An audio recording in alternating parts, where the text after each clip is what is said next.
Let's talk about Paul Pogba. Now, everyone knows that Paul Pogba is a talented player, and people said that he didn't really work hard enough, and that is why he never achieved as much as he could have in his career. I believe that Pogba should have been the next Zidane. He had complete technical ability, he had the strength, he had the dribbling ability, the passing range, the shooting, and unlike most other players, he was actually successful in his career.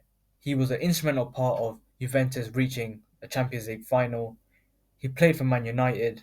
He took France to the Euros final and also played an instrumental role in their World Cup win in 2018. So to say that he's been a complete flop is obviously wrong, but he has definitely not reached the levels he could have.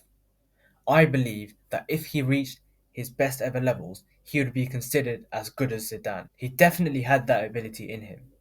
So why did he not? Some people will say his attitude and his work off the pitch, etc. And I agree that may have played a big part of it. But for me, the number one reason that people need to understand is that despite footballers earning hundreds and hundreds of thousands a week, they are still human. So when you go out in the media and you see everyone always criticizing you in the media, players like Roy Keane and Graham Souness just digging at him every single time, no matter how well he plays, is it really a surprise that he hasn't performed well? If you compare someone like Paul Pogba to Declan Rice, think about how Declan Rice is treated in the media. I've never seen anyone criticize him. If Paul Pogba got the love and respect that Declan Rice did, he would definitely be as good as Zidane.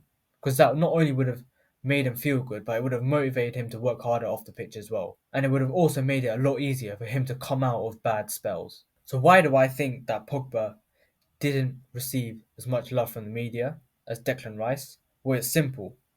If Declan Rice gets credit from the media, he plays well, which means that he will play well for England in the World Cup and national competitions.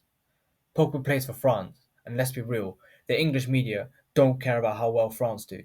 When Pogba plays for France, he gets talked about by the French media, and the French media will encourage him, which means that he plays well for them. And we've seen that several times. When he plays for Man United, the English media is the one who's going to be talking about him the most. And no one in the English media is really going to give him any credit. They will always find a way to have a dig at him. So for me, the main reason why Paul Pogba didn't reach the levels he could have was because people in the media were hating on him unfairly. And I guarantee if he got the love that players like Phil Foden, Bukayo Saka, and Declan Rice do, he would have been as good as Zidane.